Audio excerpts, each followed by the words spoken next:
Tonight on CTV News at 6, who knew what and when?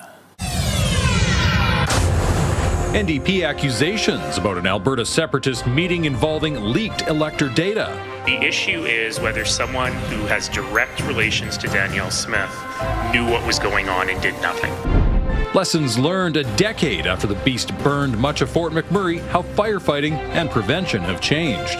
We're moving into unified command. We're working closely with all the other departments in the Provincial Emergency Coordination Centre. And she's biting now. Mosquito season is nearly here. A look at the city's plans to keep the biters at bay this summer. We are seeing more water, more hatching than we've seen in a couple of years.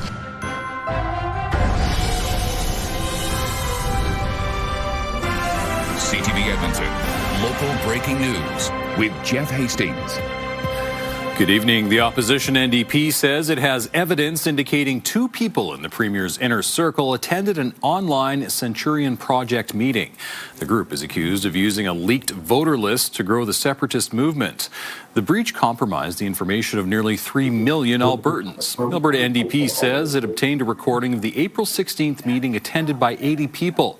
It has screenshots of attendees named Rob Smith and Arundeep Sandhu. Those are the names of the UCP president and UCP caucus director of stakeholder relations, respectively.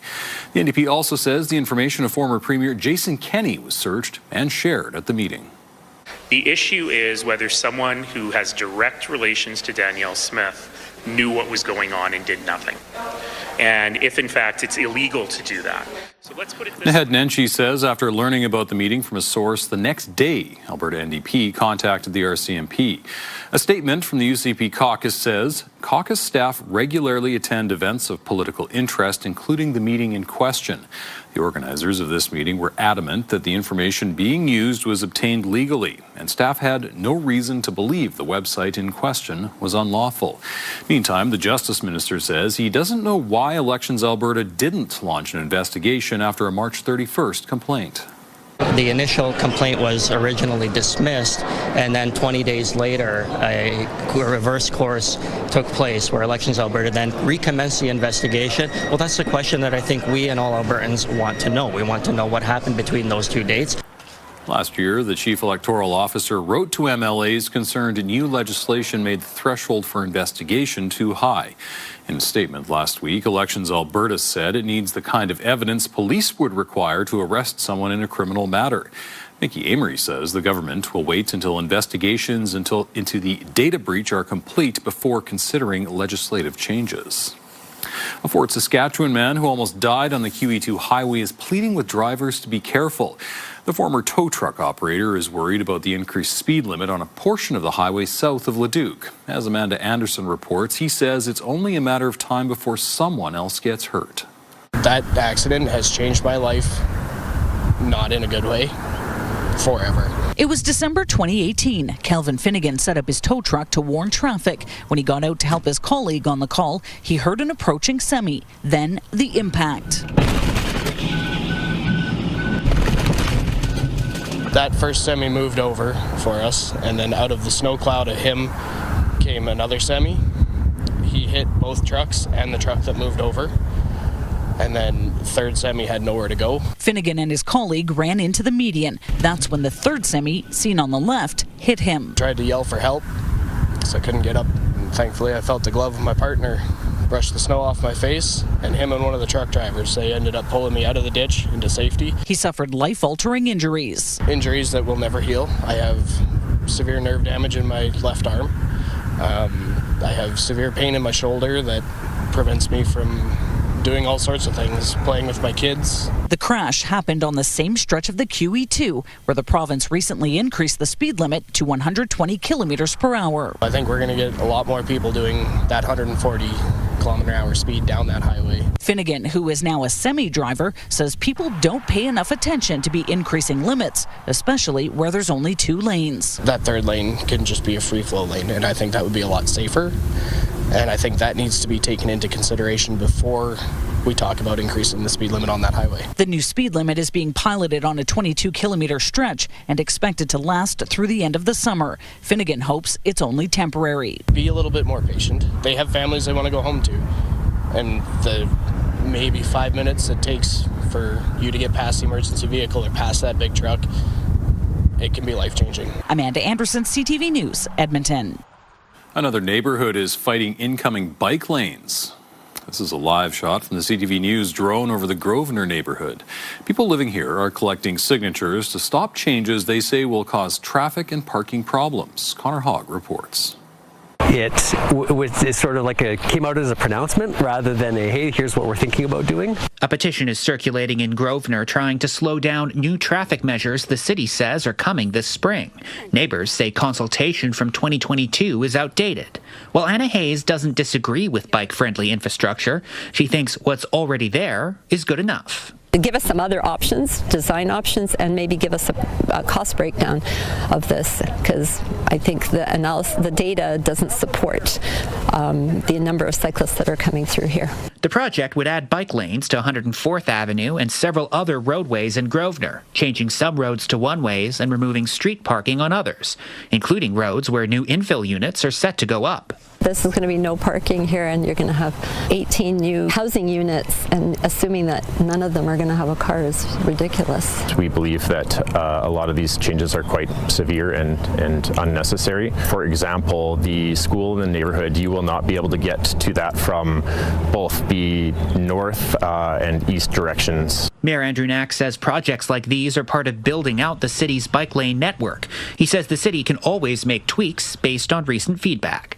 Certain plans require a lot of consultation because there's a high level amount of work. Something that's smaller scale might be more of a sharing of information than it is a shaping of the project itself. Transportation Minister Devin Dreeshen says while bike lanes have their place, his government is planning legislation to restrict where cities can put them. To take away the lanes that those drivers need to drive on is asinine. So that's something that we're looking at legislation that can actually bring some sanity to bike lanes that are ripping up roadways. People who live in Grovener are hopeful the city will hear their concerns before construction starts. Done. High five.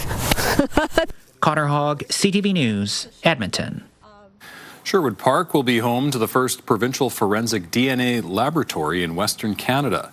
The nearly $9 million lab will be located inside the Alberta Law Enforcement Response Team's building. The Minister of Public Safety says Alberta sends nearly 2,900 DNA samples to the RCMP National Forensic Lab every year. That's nearly 8 a day. Edmonton's police chief says not having to wait in the national queue for results will speed up investigations. Faster turnaround helps everyone. Investigators can follow leads and maintain momentum. Victims get answers sooner, and cases can move through the justice system with less delay.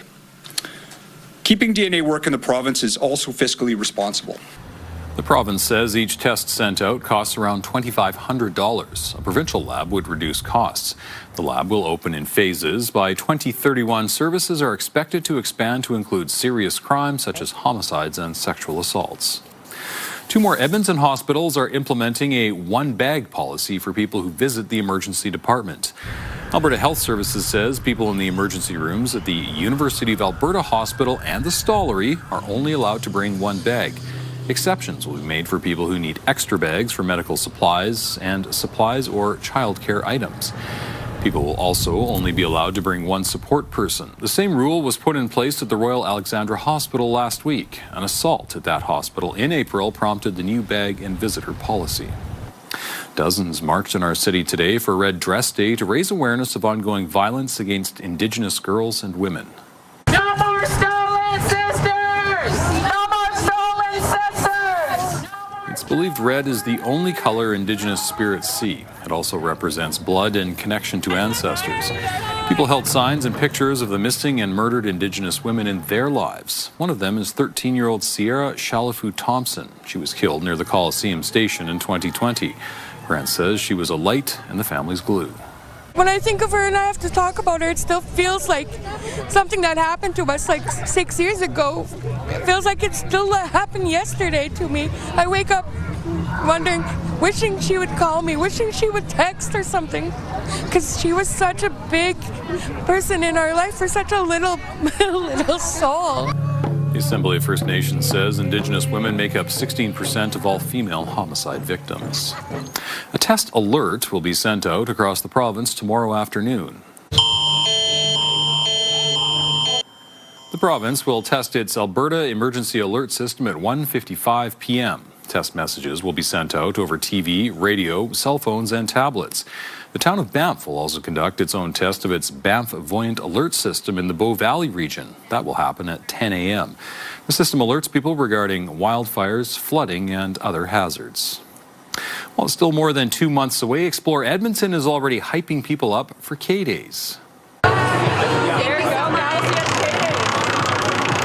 People lined up outside Ace Coffee in Manulife Place downtown this morning for their chance to win free K-Days swag, merchandise and tickets. Summer Festival will have rides, food and entertainment. Explore Edmonton says when it comes to K-Days concerts, there is something for everyone. So we start off really strong with Ty Dolla $ign. We have Down with Webster, Mother, Miko, Connor Price, Peach Pit, Baby No Money, Noah Cyrus, Pennywise, and we're wrapping it up really strong with the Beaches on the final night. Tickets for the K-Days concerts go on sale Friday. K-Days runs July 17th until the 26th. A fiesta downtown as crowds celebrate Cinco de Mayo. Ice District Plaza is hosting live music, Mexican food vendors, and cultural performances. Cinco de Mayo marks Mexico's victory over French forces at the Battle of Puebla in 1862. Organizers say the event is a way to celebrate Mexican culture and bring the community together. For me, it's amazing because I see how much they care about us, right? And then I see how much they want to remember the culture, and then that unify people, unify families, and the community, because we are, in the community here in Edmonton. Yeah, we are serving the community in Edmonton. That's why. Activities are also happening this evening. Admission is free and open to all ages. Okay, first check on weather. Josh, out and about tonight at the TELUS World of Science. Josh. Yeah, it's Dogs, a Science Tale, brand new exhibit that they have on here at the TELUS World of Science Edmonton. And I have Trevor Prentice with the TELUS World of Science with me. Trevor's going to play Quizmaster in a second, so you can play along at home. We're going to play a little game show. But let's talk about this exhibit. It's been pretty popular since you guys opened it up. It's here all summer long. What can people do when they come down? Yeah, this is a really exciting and fun exhibit. Super cute. Anyone who loves dogs or animals or just wants to have some fun should definitely come check it out. There's a racetrack, so many different games. We're at one here now. Yeah. And you can also learn a little bit about dogs and the history. You can learn more than just a little about dogs here. If you're a dog lover, there will still be some things here that you will learn. All right, let's play this. I may run again. I tried to race an imaginary dog earlier in the 5 o'clock newscast. Let's play a little quiz game here. Yeah, Name the dog's job. Is that exactly. What it is? So you've got to guess the dog's job. When you think you have an answer, ding that bell, and we'll see if you can get it. I'll give you a few clues, all right? So, first clue. I live Play at home. Help me out and work in the country. Work in the country. Okay, Are you a sheepdog? Second clue. Well, let's the second clue. Okay. I stare down my coworkers to make them move. And you can, okay, what's your guess? Are you a sheepdog? You're correct. It's a sheepdog. Okay, Great job. one more. So yeah, the next clue would have been I run back and forth to get the job done. Okay. And then of course, I'm not at all sheepish about my job. That would have been the dead giveaway right there. That's the dead giveaway clue. It's nice that you got the dog face on the mask as well. Okay, yeah, so super fun. One of the great things about this exhibit is that it is included in your admission. Exactly. So everyone who comes to TELUS World of Science, grab your general admission. No extra charge, nothing like that. Everyone can come on in. We'll have lots of fun stuff to do here, including on certain dates we have guest dogs coming in. Sure. So dogs that have jobs. We're working with the Edmonton SPCA, the Edmonton Police Services, Humane Society, and some therapy dog groups as well. So those are on certain days, but come check it out. Those dogs may be here. Please don't bring your own dogs, though, correct? Yeah, definitely not. It's an exhibit about dogs, but for humans. So make sure to leave your dogs at home. There you go, Trevor Prentice. Thank you so much. Trevor, I'm going to play Quizmaster now. How warm do you think it got today? Oh, I've been in the office most of the day, so it's hard to say. Just give me a number. Probably 14. Oh, you're very close. Check out current temperatures around the Edmonton area. We're at 12 right now, and 12 is going to end up as the daytime high for today. So just slightly cooler than average, 15 the average daytime high. Should be up around 20 tomorrow. Talk more about that and the rest of your forecast in just a few minutes. Sounds great. Thank you, Josh. Still to come on CTV News at 6, marking 10 years since the Fort McMurray wildfire and the changes that came with it. We're moving into unified command. We're working closely with all the other departments in the Provincial Emergency Coordination Centre. How the so-called beast changed firefighting tactics in Alberta.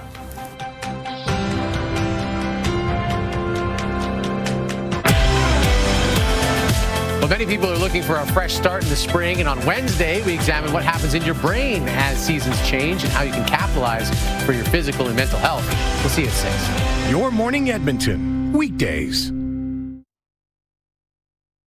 Programming brought to you by James H. Brown Injury Lawyers, the heavy hitters of injury law.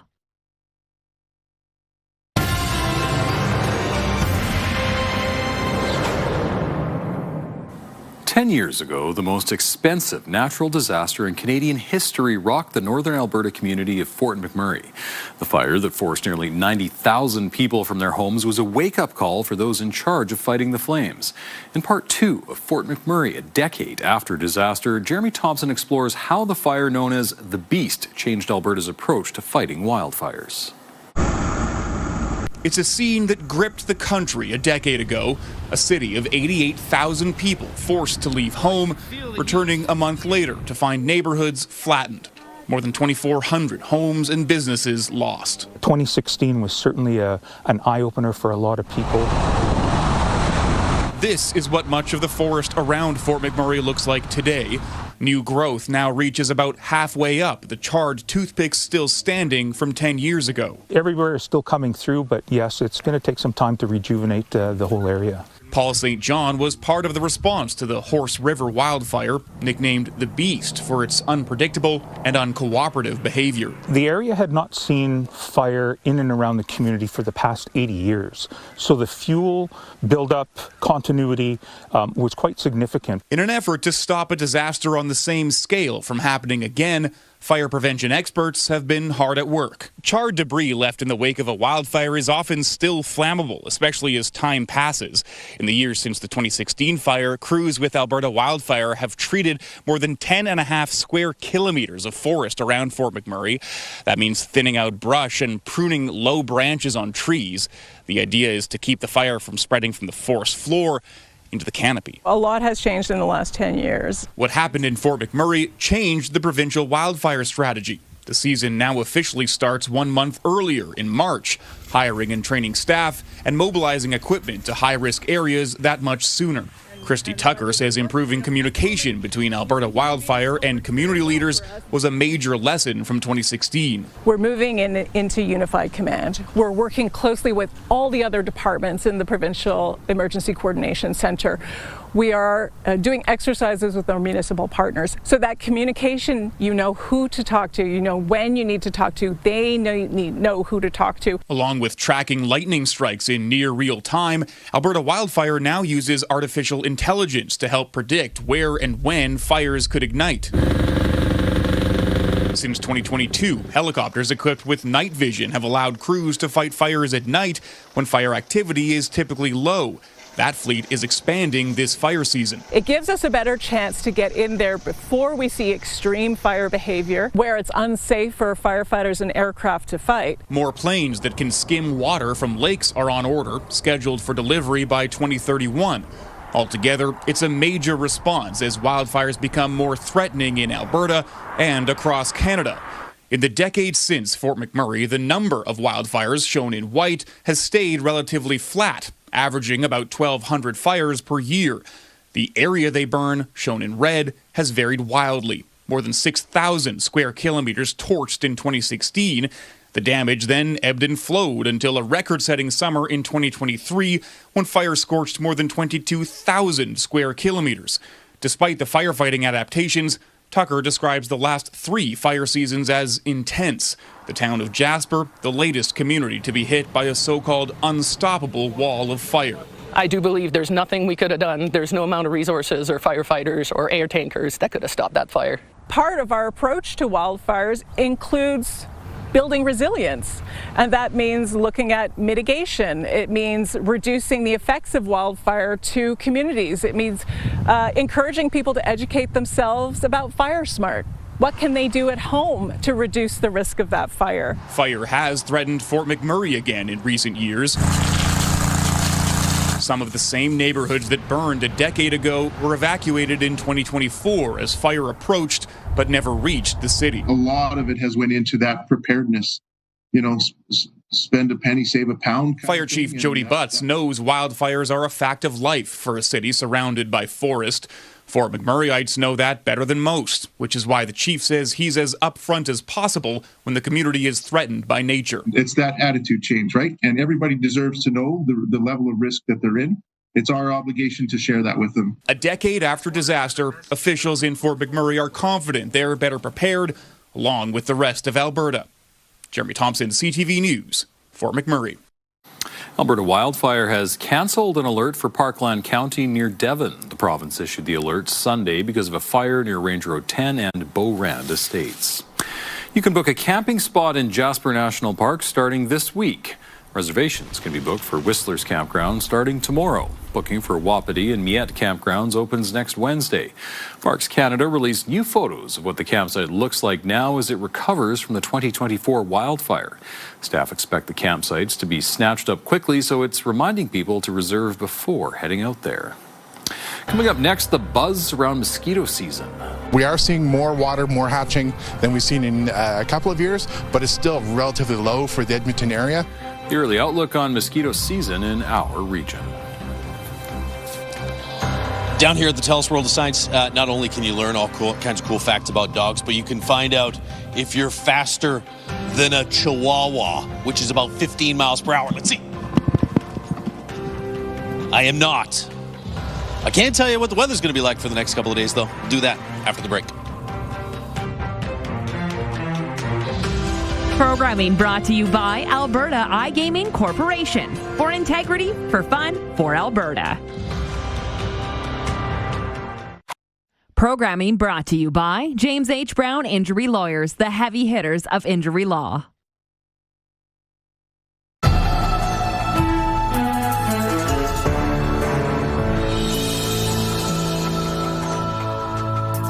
There'll soon be a buzz around Edmonton with mosquito season quickly approaching. CTV's Curtis Goodrum explains why the little pests may be more prevalent this year. With the weather warming up, Edmontonians will soon be seeing and swatting mosquitoes. I really hope there will be less, yes. We play quite a bit of outdoor sports, so it'd be nice to not be bitten or eaten alive. We seem to be getting a little more humidity, rain, that kind of thing, and so maybe this year we'll have more. The City of Edmonton's pest management coordinator says while the past few springs have been fairly dry, there's been more moisture this year. We are seeing more water, more hatching than we've seen in a couple of years, but it's still relatively low for the Edmonton area. Edmonton has more than 30 mosquito species, which rely on moisture to breed.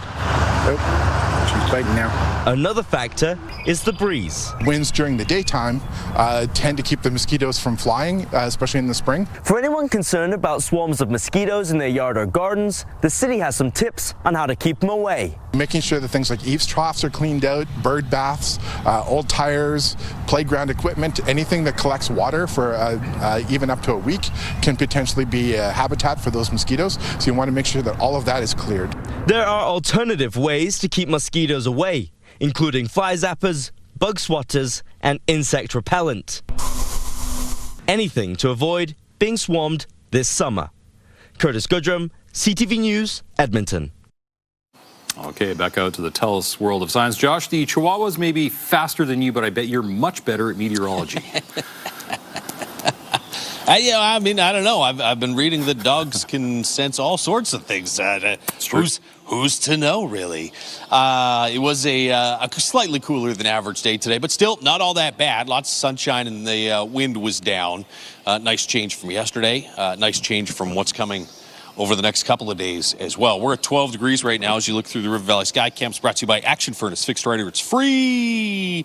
12 degrees will go down as the daytime high for today. So we thought we'd get to 13. Didn't quite make it. 19 in Jasper. Single digits, though, in East Central Alberta. Lloydminster at 8 degrees.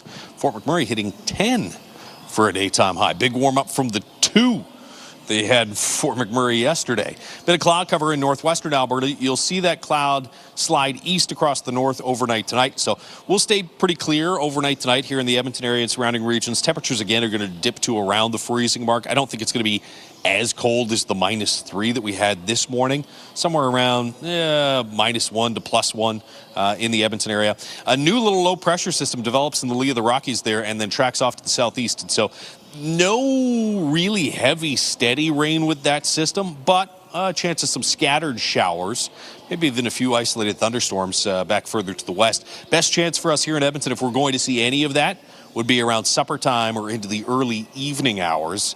It is a slight chance again Thursday evening, but really late tomorrow, late Thursday, as you can see, it's just kind of spotty. It's a pretty dry forecast right through to the middle of the month. Aside from, a handful of hit and miss showers. There's the temperatures. This is the big story today. We were on that dividing line between the green and the yellow. Look at how that slides all the way east, and some warmer air moves in from the west tomorrow. We'll see temperatures into the 20s in areas around Edmonton and off to the south and to the west. And once that warmer air takes hold, it'll likely stick around for a while. We'll see daytime highs around or above average, it looks like, for the next 10 days. 12 degrees right now. It's all the way up to 10 in Fort McMurray, as we mentioned earlier. That's your daytime high. 19 in Jasper and 17 in Grand Prairie. Wind has not been a huge issue here in the city. We have had some gusty conditions, though, outside the Edmonton area. There have been a couple of spots that have had wind gusts to around 30 or 40 kilometers per hour, including Red Deer still up around 30 kilometer per hour gusts. Lloydminster and Grand Prairie areas dealing with some slightly gusty conditions. I think we may see the wind gust to around 30 kilometers per hour around lunchtime tomorrow, but for most of the day, wind should not be a big factor. Near the freezing mark in the morning, up to 20 in the afternoon, and then that chance of a scattered shower around supper time tomorrow. Some late day showers potentially again on Thursday. Gusts 40 to 50 kilometers per hour through the Thursday, Friday. And then the weekend looks okay. 18 Saturday and 23 on Sunday for Mother's Day, with a slight chance of a late day shower. Again, we're down at the TELUS World of Science Edmonton, checking out Dogs, a Science Tale. It's free and included with your general admission. No separate admission fee if you want to come down here and check out the dogs. All right. Thank you. Have fun, Josh. Still to come, Canada names its newest Governor General. Also, all we want right now is to feel safe, to have clarity.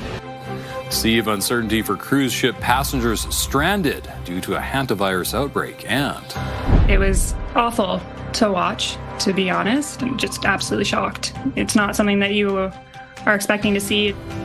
Crash between a jet skier and a whale caught on camera. Programming brought to you by Century Casino. 3 great locations: Edmonton, St. Albert, and Century Mile.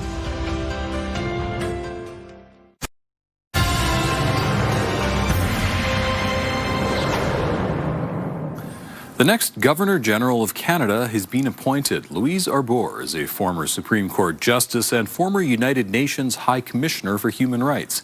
CTV's Judy Trin reports. In choosing Louise Arbour as Canada's next Governor General, the Prime Minister recognized her dedication to upholding the law. It's a duty that calls for sound judgment, deep learning, and an unwavering commitment to the rule of law. The 79-year-old is a former Supreme Court Justice who left her deepest mark on the global stage. She served as the UN High Commissioner for Human Rights and prosecuted war crimes in international tribunals. Arbour secured a conviction against perpetrators of genocide in Rwanda and indicted the leader of the former Yugoslavia. In 1999, in the middle of a war, she signed the indictment of a sitting head of state, Slobodan Milosevic, for crimes against humanity and violations of the laws of war. The appointment comes as the U.S. undermines global institutions. This is a reminder of what sets Canada apart. Above all, we all strive to provide for each other in a spirit of equality and generosity. Arbour's deep resume may help Carney avoid his predecessor, Justin Trudeau's problematic choices. Julie Payette was accused of abusing Rideau Hall staff, while Mary Simon, the first Indigenous Governor General, is not fluent in French. But in a constitutional monarchy, as the King's representative, Arbor may not get support in Quebec, even though she speaks French and was born in Montreal. The symbol in itself carries the idea of Canadian unity, but democracy in Quebec also carries the idea of Quebec independence. Separatist voices are also growing louder in Alberta. Arbor promises to be a unifying force. I think there is a space for the Governor-General to be conducive of Canadian dialogue with respect to diverse. I've mentioned the diversity of our people, diversity of views, of opinions, of experiences, but all that, I think, in a spirit of respect and moving the country forward. Louise Arbor will officially assume her role as Canada's 31st Governor-General in early June. Judy Trin, CTV News, Ottawa. The U.S. says the ceasefire is holding despite new attacks by Iran that followed the U.S. Navy launching an effort to protect ships in the Strait of Hormuz. For more than 2 months now, these innocent sailors and commercial crew members have been stranded out at sea because Iran is conducting something that's not just criminal. It's criminal for sure, but it's desperate and destructive, this blockade of the Straits of Hormuz. Marco Rubio says at least 10 civilian sailors have died as a result of Iran's blockade. He says at least 2 U.S. vessels have made it through the strait under Operation Project Freedom. Rubio also says the joint mission with Israel against Iran, known as Operation Epic Fury, is over. Public health officials are trying to contain an outbreak of the rare hantavirus on board a cruise ship moored off the West African coast. 3 people are dead, 4 more are sick. And as CTV's John Venevali-Rao reports, the WHO suspects human-to-human transmission. For passengers stuck on this ship, there remains a sea of uncertainty about when they'll be let off. All we want right now is to feel safe, to have clarity. The 147 on board remain anchored off Africa's Cape Verde, with officials now saying 7 possible cases of hantavirus were identified, including 3 deaths. We have heard from quite a few people, on the boat. We hear you. We know that you are scared. The WHO says passengers on board are being asked to remain in their cabins while disinfection measures are carried out. Ocean-Wide Expeditions, the company behind the cruise, says the atmosphere on board remains calm, despite the ship not being allowed to dock. On shore, it's a decision some in Cape Verde's support. It's good that the ship remains at a distance, this woman says. Port denials are rare, but do happen. Most famously in Japan during COVID. The passengers of the Diamond Princess were quarantined on board for 2 weeks. While this British cruise ship was turned away at the port of Gibraltar in 2020 because of a norovirus outbreak. I don't think these situations happen very often, but unfortunately, if they do happen, there's not much you can do about it. Lauren Christie says while the cruise line has a duty of care for its passengers, it also has the same for the ports it's visiting. And so really, first and foremost, it has to ensure the safety of everyone first. And unfortunately, that might mean that you're stuck on a cruise ship. The hantavirus is usually spread by rodents, but is now thought to have been carried on board by a Dutch couple who died. Officials think it likely spread on board human to human, which is rare and requires close contact. This doesn't sound like hantavirus is going to be a major issue on other cruises. It sounds like a sad but very rare event. Meanwhile, the WHO says Spain has agreed to accept the vessel, but no decision has been made about where passengers will be allowed to disembark. John Venevali-Rao, CTV News, Toronto. A jet ski crashed into a gray whale last night in the ocean near Vancouver, an incident caught on camera. The whale has been hanging around feeding for more than a week, and officials have been warning people to keep their distance, trying to prevent exactly what happened. Here's CTV's Andrew Johnson. A gray whale puts on a show on a beautiful warm Monday night near Vancouver's Stanley Park.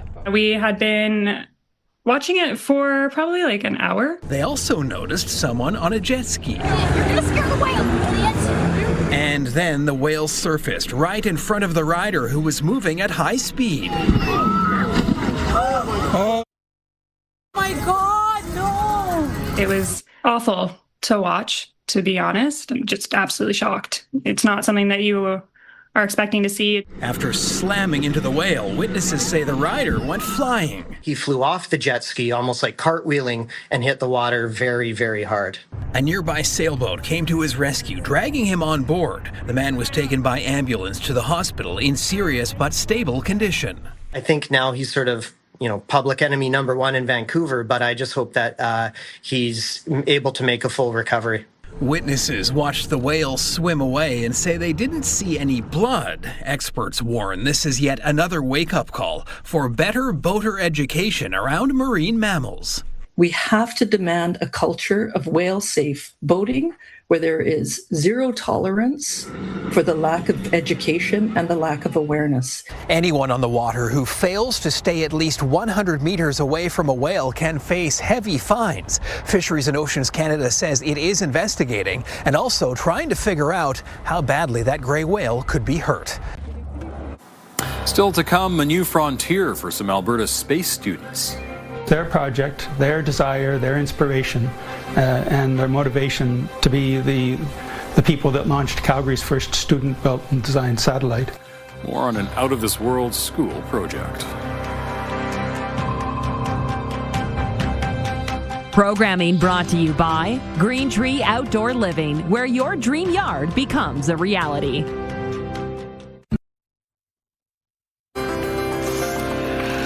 Checking on the markets, the Canadian dollar holding steady near 73 cents US. Oil down $4, closing at $102 a barrel. Gold gained $35 on the day. The TSX down 71 points. The Dow Jones up 356.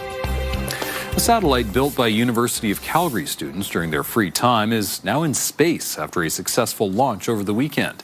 CTV's Alicia Fieldberg met with some of the young students today as they communicated with their creation orbiting 500 kilometers above the Earth.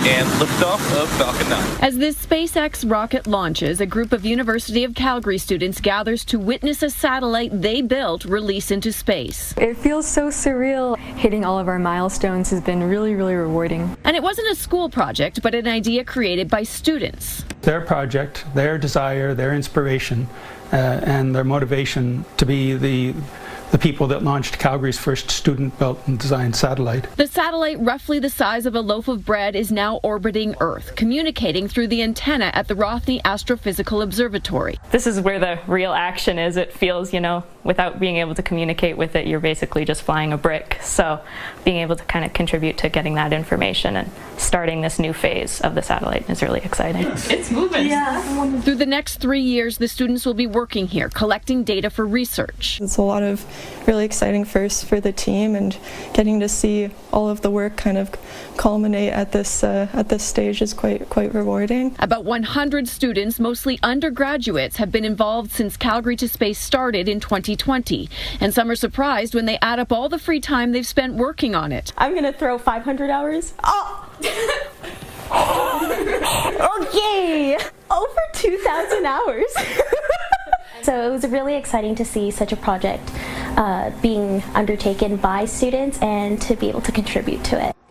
The team hopes Frontier Sat shows others what you can achieve when you set your sights high. I hope people will feel inspired, feel ready to kind of take on new opportunities. Alicia Fieldberg, CTV News, Calgary.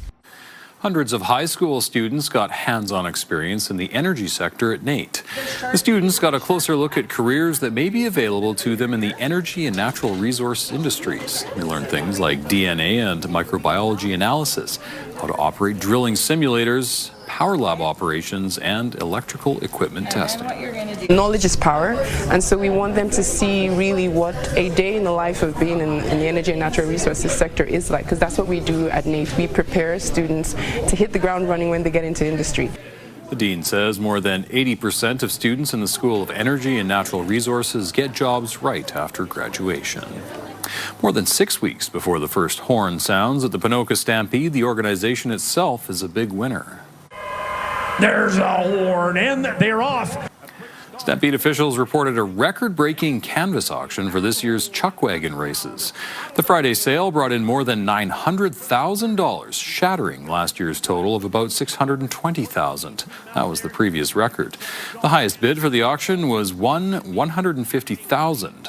put up by Four-Legged Adventures to put its name on the canvas of Dean Drager's wagon. The 2026 Ponoka Stampede marks the 90th anniversary of the event. It takes place June 25th to July the 1st. The government of Alberta will continue to provide support to rural communities and agricultural societies hosting rodeos this year. Since 2023, the province has spent more than $1.3 million through Travel Alberta. Alberta plays host to more than 100 rodeos, many of them in central Alberta. Nearly half are held under the Canadian Pro Rodeo Association banner, attracting more than 500,000 fans last year alone. Coming up, whittling away at a wooden bike. It's an idea, something I could do that I could do over time. The idea becomes reality for an Alberta senior who built a rideable wooden bicycle.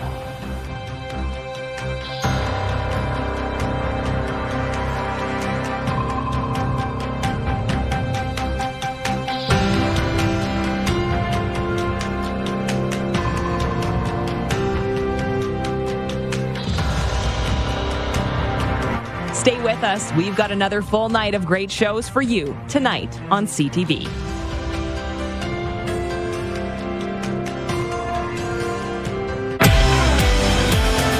Well, many people are looking for a fresh start in the spring, and on Wednesday, we examine what happens in your brain as seasons change and how you can capitalize for your physical and mental health. We'll see you at 6. Your Morning Edmonton, weekdays. Programming brought to you by Final Symphony with your Edmonton Symphony Orchestra. Learn more at winspearcenter.com.